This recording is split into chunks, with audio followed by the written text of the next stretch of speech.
Assalamualaikum warahmatullahi wabarakatuh. Salam sejahtera untuk kita semua. Hari ini saya akan mendemonstrasikan web point of sale KPS Kribo yang akan saya mulai dengan menjelaskan fitur-fitur pada setiap level aksesnya. Yang akan saya mulai pertama kali dengan level akses pemilik.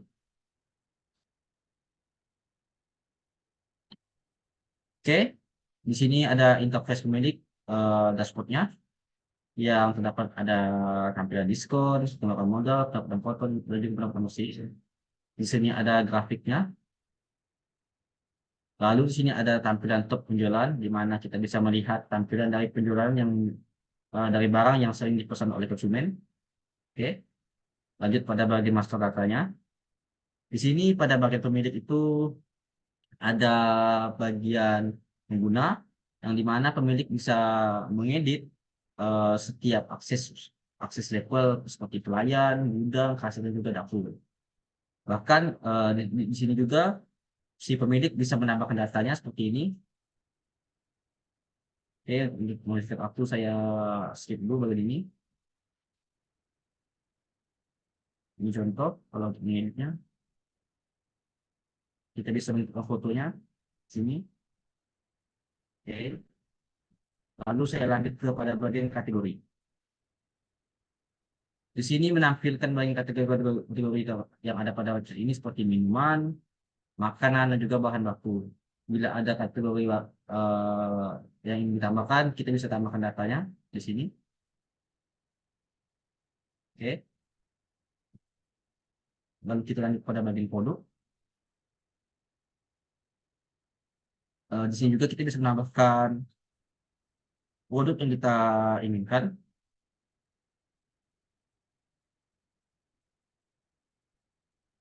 Seperti contoh minuman, kita tulis di sini dan juga kita kasih instruksi konten tersebut.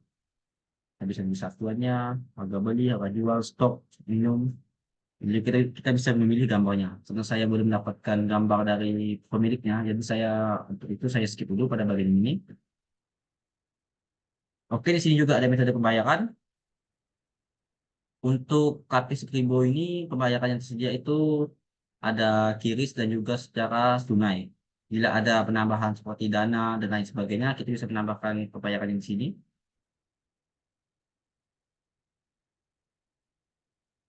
Lanjut pada bagian laporan stok barang. Di sini itu ada kategori minuman dan juga makanan. Untuk sekarang saya coba di bagian kategori karena ini menampilkan semuanya, semua stok barangnya pada bagian ini stok minuman, satuan, harga beli juga harga jual. Oke. Lalu kita lanjut ke stok barang bahan baku. Ini dia stok-stoknya yang tersedia untuk sekarang. Setelah itu kita lanjut kepada bagian stok barang masuk. Kita ambil tanggal 1. Ini dia stok-stok barang yang masuk dan juga totalnya.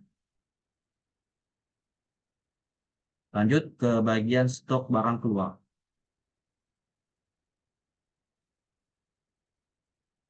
Kita cetak. Oke, ini dia.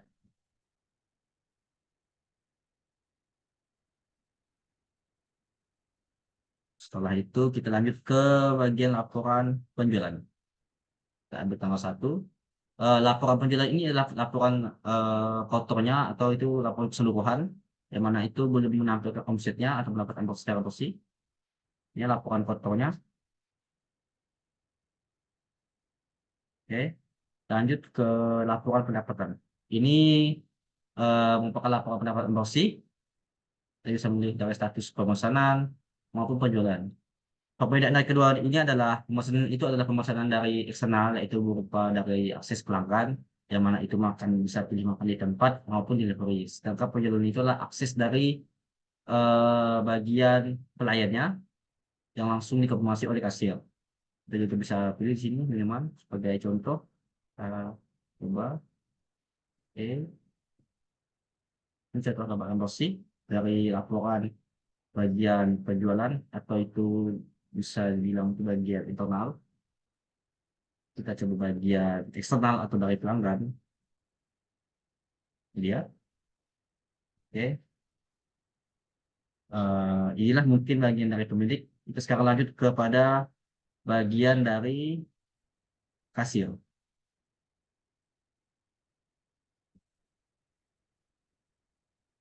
Oh, mohon maaf, saya nanti ke bagian pelayan dulu. Oke, di sini ada tampilan dari dashboard pelayan. Untuk informasi saja, tampilan dashboard ini serupa maupun bagian pemilik, pelayan, kasir, dapur, dan juga gudang itu memiliki tampilan interface yang sama. Yang memiliki perbedaan itu cuma bagian pelanggan, karena mereka itu termasuk bagian dari eksternalnya pelanggan tersebut. Oke, lagi kepada tampilan pelayanan. Di sini ada fitur daftar pesanan dan juga pesanan. Di sini daftar pesanan bisa kita lihat itu seperti konfirmasi dari bagian kasir dan juga dapur. Di sini kita bisa lihat tampilannya itu ada ID penjualan, tanggalnya, keterangan, diskon, total semua, pelayan yang melayani, status pemesanan dan juga cara pembayarannya. Statusnya juga kita bisa lihat di sini sudah bayar atau belum. Kita juga bisa cetak di sini. Oke, lanjut kepada bagian pesanan. Di sini adalah di mana bagian pelayan menginput pesanan yang diinginkan oleh pelanggan. Sebagai contoh di sini, oke, kita bisa pilih pelanggannya itu pelanggan umum ataupun member yang telah memiliki akun terdaftar pada KP Skribo ini. Oke, saya skip dulu untuk bagian ini. Nanti akan saya jelaskan secara detail pada bagian eh, pemesanan, bagian demonstrasi pemesanan. Oke, lanjut pada bagian kasir. Di sini pada bagian kasir kita bisa lihat toolsnya ada master data yang mana itu berupa ekspedisi, pakai Skribo, Grab dan juga Gojek. Lalu ada tarifnya. Di sini saya memasukkan KP Skribo 0 karena pada saat saya mengoding aplikasinya itu saya tidak bisa mengubah bagian ini bisa bisa dibilang waktu membuatnya itu cukup lama jadi lebih saya memilih untuk menggunakan harga ini untuk bagian makan di tempat. Ini itu digunakan untuk akses eksternal atau itu akses pelanggan. Kalau kita punya ada kecamatan, saya masuk nol bagian ini. Desa, ini juga hanya tahap untuk sementara, mungkin akan ada beberapa update bila ada request dari bagian pemiliknya, bagian delivery dan sebagainya. Lalu di sini ada tampilan pemesanan order atau pemesanan dari eksternal secara dari eksternal itu dari pelanggan. Contohnya,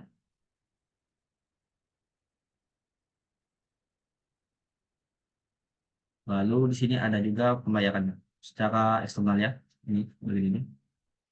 Saya ada memasukkan tadi akun Asep di sini untuk memesan teh dan juga nugget. Bila saya ingin informasinya, saya tekan saya ke bagian pembayaran dulu yang di order. Lalu saya klik centang ini, saya masuk lunas. Di sini juga kita bisa melihat bukti pembayarannya. Karena tadi saya melakukan ini sebagai demonstrasi saja. Saya masukkan foto apa adanya di sini pada akun si Asep tadi. Ini melakukan bukti pembayarannya. Ini seharusnya bukti pembayaran. Tadi si Asep melakukan pembayaran itu secara non tunai. Jadi itu adalah secara non tunai dan itu secara tunai. Yang bawah ini non tunai dan ini secara tunai. Eh, mohon maaf, yang ini secara tunai dan ini non tunai. Dan inilah harusnya bukti pembayaran dari kiris BCA-nya. Artinya kiris pembayaran dari M-Banking-nya itu. Oke, setelah ini kita konfirmasi, maka data akan masuk update dan ini berubah menjadi hijau karena sudah dikonfirmasi. Lalu kita kembali ke bagian pemesanan. Kita bisa cek data si aset.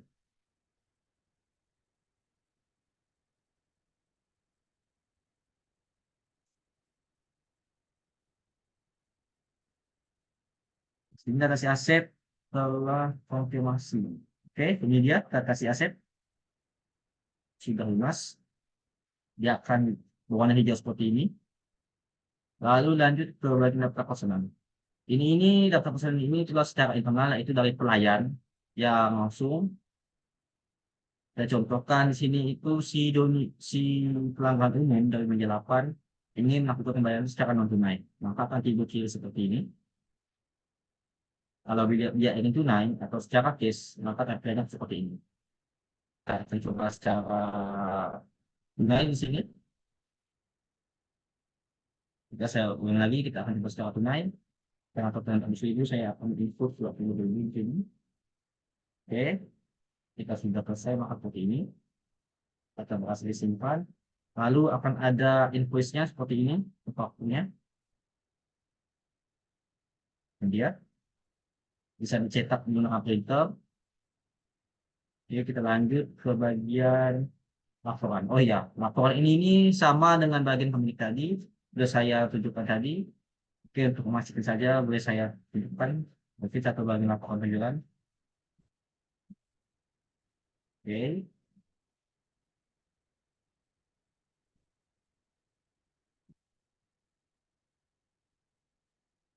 ini dia tampilan menu dari keseluruhan kasir. Sekarang saya lanjut pada bagian dapur.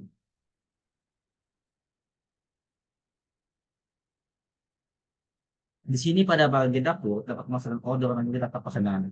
Order tadi itu adalah pihak eksternal yang dari pelanggan akses atau pelanggan tadi.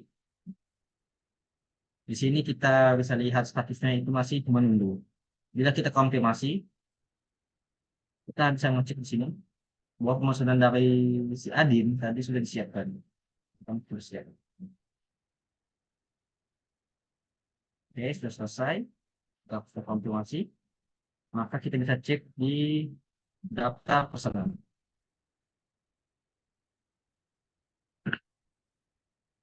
Oke, di sini pemesanan dari si Adin sudah dikonfirmasi. Kita bisa lihat di sini. Sudah selesai. Oh iya, tadi mungkin teman-teman masih agak bingung mungkin di bagian sini, tulisan order. Ini secara online atau eksternal tadi, yang mana itu dari pelanggan, eh, dari pihak pelanggan akses dari device mereka. Jadi itu kita bisa seperti ini. Ini tadi si Asep yang tadi saya praktekkan. Saya konfirmasi dulu masalah dari si Asep. Di sini saya konfirmasi bahwa masalahnya sudah selesai. Lalu kita bisa cek lagi bahwa masalah dari si Asep itu ada konfirmasi secara order. Lalu kita lanjut kepada bagian daftar pesanan, yaitu secara internal. Kita bisa ambil contoh tadi meja 8 ya. Saya pilih, sudah selesai. Oke, ini tampilannya kalau sudah selesai. Saja tampilan dari dapur. Saya akan lanjut kepada bagian gudang.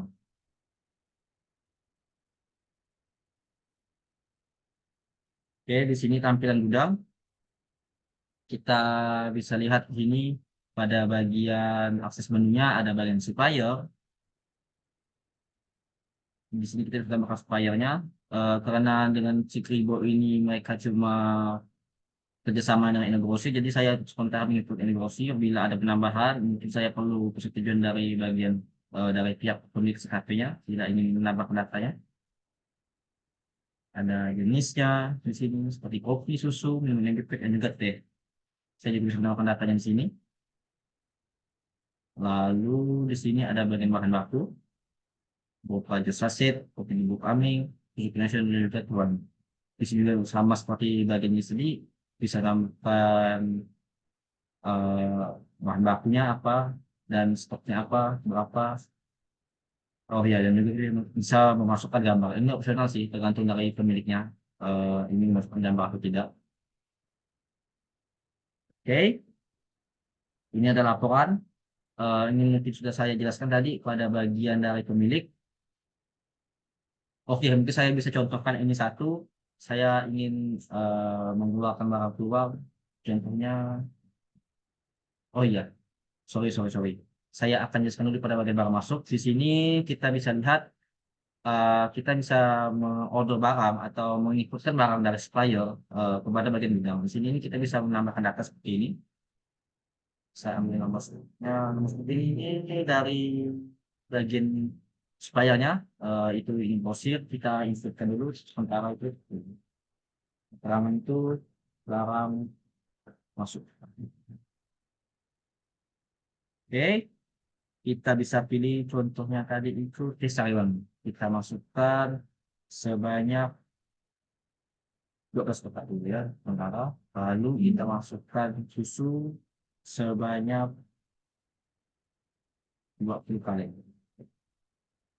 Sudah, saya tinggal simpan. Maka pada laporan ini kita bisa lihat bahwa stoknya akan bertambah dan juga bisa cetak opsional dan sebagainya. Oke, sudah itu kita bisa contoh kembangan tua. Tadi kita tambah data, kita ambil dulu masih barang value. Oke, tadi saya ingin mengeluarkan susu, contohnya saya mengambil 2 kilo susu, lalu saya ambil teh sebanyak 8 cup. Simpan, maka kita bisa lihat di sini di laporan stok bahan baku bahwa stok tersebut berkurang. Oke, setelah itu kita bisa cek di sini laporan bahan masuknya. Ini yang mungkin sudah saya jelaskan pada bagian ini, tapi akan saya tampilkan lagi. Ini tadi barang yang baru saya saya masukkan, lalu barang yang keluarnya seperti ini.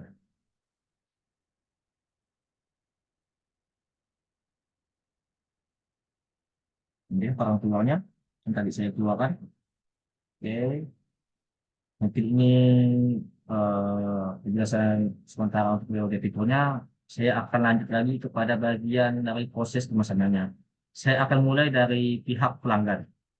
Untuk itu saya akan mulai dulu ke bagian proses pelanggannya, atau bisa dibilang akses eksternal. Oke,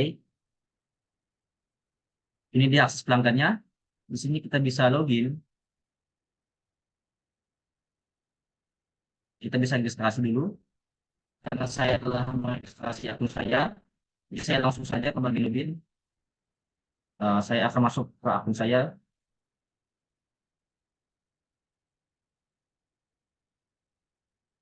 Contoh, saya ingin melihat di sini ada tampilan kategori, produk, dan juga pemesanan.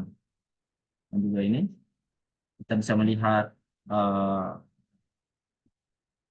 back saya atau tas penyimpanan saya, yang dimana itu menampilkan produk yang akan kita pesan nanti. Itu kita lari ke kita masuk pada bagian produk dulu.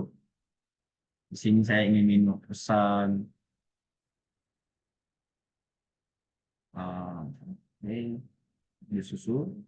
Kita bisa melihat ini ada jus susu, ada tampilan namanya, minuman, gelas, dan juga ketersediaannya. Lalu kita bisa melihat sudah minuman dari jus susunya, dan juga kita bisa sama jumlahnya. Oke, card.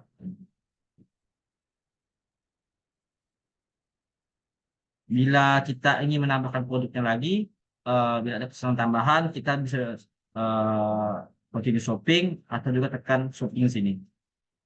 Nah, bila ada tambahan makanan, kita bisa klik lagi, makan goreng. Oke, saya aktifkan. Lalu ketika pesanan saya sudah siap dan saya sudah yakin dengan pesanan saya akan lanjut ke proceed to check out. Nah, di sini ini kita bisa pilih, bila kita ada di Kapik Ibu, kita bisa pilih makan di sini. Akan tetapi bila kita ingin pemesanan, kita bisa pilih delivery.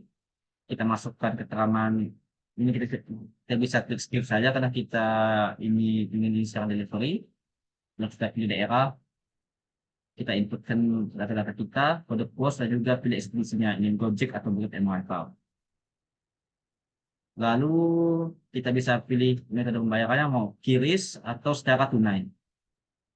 Karena saya ingin dari sini saya coba dulu pakai makan di sini ya. Oke, di sini kita coba makan di sini, kita coba pembayaran itu secara tunai. Oke, saya centang ini. Ini wajib dicentang karena bila tidak dicentang itu sistem akan meminta user untuk mencentang bagian ini. Oke, sesudah ini maka akan ada tampil seperti ini.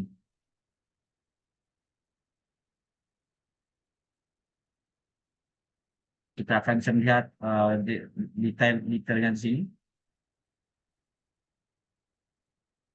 Oke, saya pesan lagi. Kali ini saya akan menggunakan delivery. Saya pesan lagi.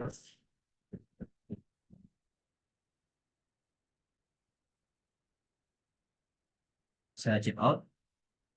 Lalu saya pilih delivery. Bila delivery bisa dicetak di script saja di bagian sini. Kita pilih dulu daerah yang sedia. Saya pilih yang sepakat. Untuk posnya saya pilih dulu. Di sini yang sepakat. Oke. Kita pilih project. Dan kita pilih pembayaran secara kiris. Lalu oke, sudah selesai. Maka ada tampilan seperti ini. Di mana sini nih kalau bila kita telah membayar, kita mau scan dari ini maupun ke transfer, kita harus mengirimkan bukti dari transfer kita itu kepada pada bagian ini. Kita pilih file contoh, kita bisa pilih pada sini dan kita upload. Setelah upload maka seperti ini, ada di upload dan akan ada tampil seperti ini. Oke, inilah merupakan salah satu proses dari eksternalnya. Saya akan lanjut lagi pada bagian internalnya, itu bagian akses pelayan.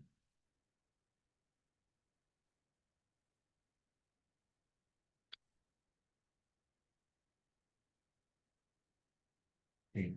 Di sini ini menjelaskan tentang pesanan secara internal atau melalui pelayan. Misalnya tadi itu pelanggan umum, mereka ingin pesan kali itu Indomie, lalu kentang goreng, kita add di sini, terus ST, add. Kita input juga medianya. Saya sebagai klien di sini menginputkan media 8. Oke, di sini aja. Bayarannya itu bisa secara tunai maupun non tunai. Karena saya akan coba non tunai di sini. Lalu saya check out. Oke. Maka akan tampil nota pembayaran seperti ini. Oke. Bisa lihat data tadi pada data personal. Ini dia tampilan tadi uang Mega 9. Kita bisa lihat bahwa status yang dibayar, pembayaran itu secara non tunai dan status pembayaran itu masih diproses. Bila sudah down, kita coba dulu untuk mengubah status ini pada bagian kasih.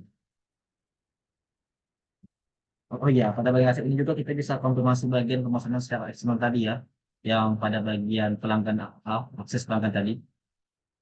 Oke, maaf, salah.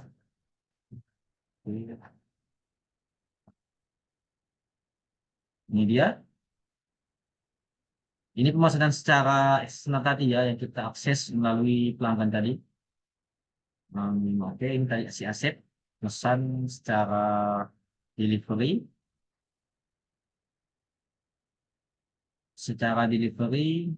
dan juga makan di sini. Oh ya, ini ada delivery. Oke. Kita bisa konfirmasi dulu si aset.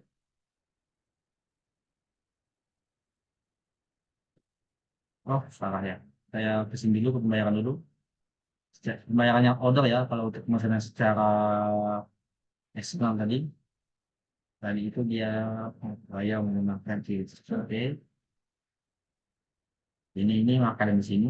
Oh ya, tadi ini bukti pembayaran yang saya masukkan dari akses pelanggan tadi yang itu dan meme. Dia itu bayarnya secara non tunai tadi. Oke, kita konfirmasi. Lalu ini secara langsung, oke, kita bisa lihat di sini tunai sudah lulus. Oke, konfirmasi itu. Oke. Lalu kita ACC pada bagian pemesanan secara pelayan. Di sini kita bisa lihat tadi itu pembayarannya itu secara non tunai. Maka kita input di sini non tunai.